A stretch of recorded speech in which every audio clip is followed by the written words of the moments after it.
So I want to demonstrate how to add an entity to a seed. We have a seed that we created the other day, right here, and we need to go into the members area. And since I own this story, it happens to be mine, I need to go in and do annotations, characters, and entities in order to round out the story. So when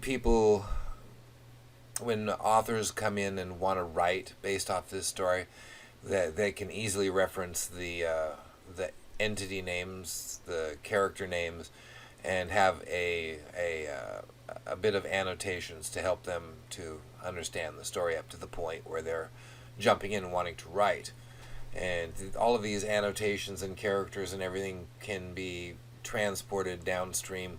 You know, when a person is writing, say, 30 levels below a story, because somebody can write a seed, then somebody writes a segment, what we call segments, off of that story. Now somebody can write another segment off of the original seed, and anybody can write any number of segments off of the original seed, but everybody else can also write segments off of any other segment that is written. So this can go enormously wide and can be quite in depth. These stories can go on for a very long time. Just the architecture of the site. But anyway, this time I want to go in and add a couple entities to the story that I've written, and it's very much like doing characters, which I've already demonstrated. So let's just go ahead and quickly go through this. Say we're gonna do entities for Frank Samuels, maintenance man. I need to go to the members area, click on twig up here. And this is the one item that's actually a part of the database right now. There's really nothing else in here. So I'm going to click on this, your stuff, your seeds, which is the only one here. I'm going to go into edit, and we've already done this, characters, we've already done annotations. We're going to do entities. Entities, like I said, is very much, I clicked on entities. I'm going to pull it over on the screen so we can see it. Entities works very much like characters. We're going to add an entity, and the entity form will come up, and we're going to start adding the entities in here. So, entity name, Alfred Benson. If you want to have it wrapped in italics, you can do it this way. So you might on some of these, I don't know. I'm going to give it a sort order of 5. I want it to be at the top of the list, probably the most important thing. But if I ever decide that there is something more important than the Alfred Benson, if I use number 5, then I can always use number 4, 3, 2, or 1 in order to be in the sort order above the Alfred Benson. And since I got 9,999 numbers to work with, why start at number 1? And why pack them in 1, 2, 3, 4, 5 when you can spread them out a little bit? And that way, if you need to add another entity and it needs to be inserted between several, then you can easily drop it in. Anyway, this is the entity name. This is the sort order that I want, and I am going to put in a profile. I'm not going to do a history. It takes too long. I didn't write one up yet, so we'll go there. This little portion down at the bottom here for entity, the entity status report. It's very much like the characters, except for in this time you're talking about an entity. Entities can either be in good condition, in damaged condition, or destroyed.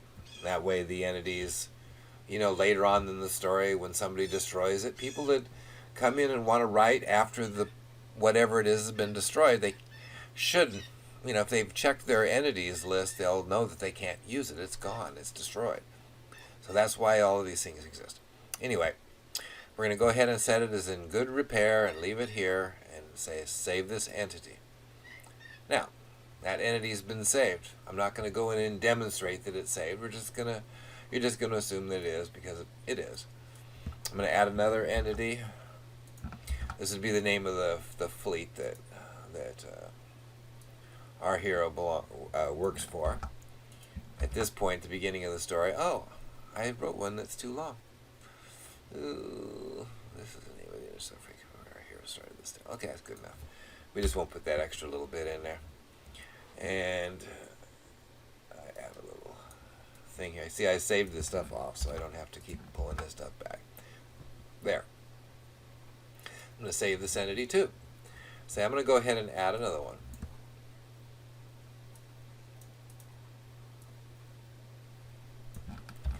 Because I can just keep adding these as I go through here. I don't know if I changed the sort order on the last one. I'll probably have to go back and fix it because it's going to be out of order if I don't. Okay.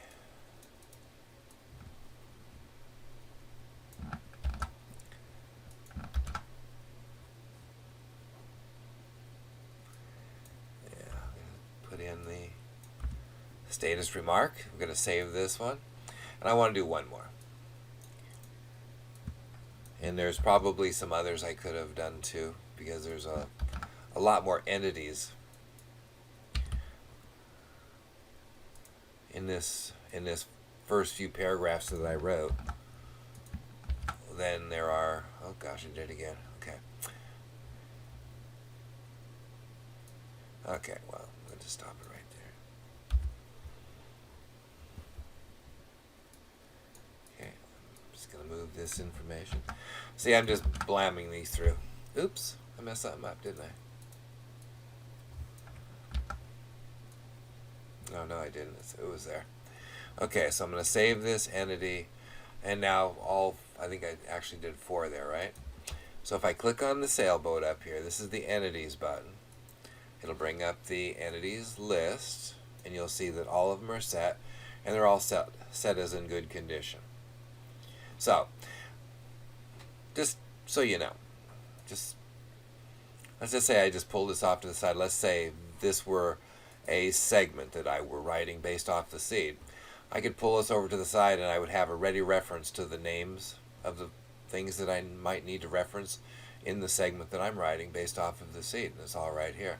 You can do the same thing with characters. You can check your annotations, do the same thing.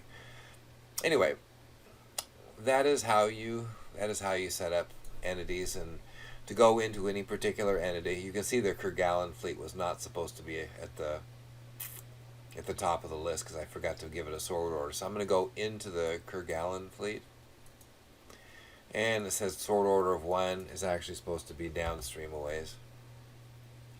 It's right after the alphabets. So there, if I change the sort order and then go back into it, then you'll see it goes back into position where it's supposed to be. Okay? Good enough.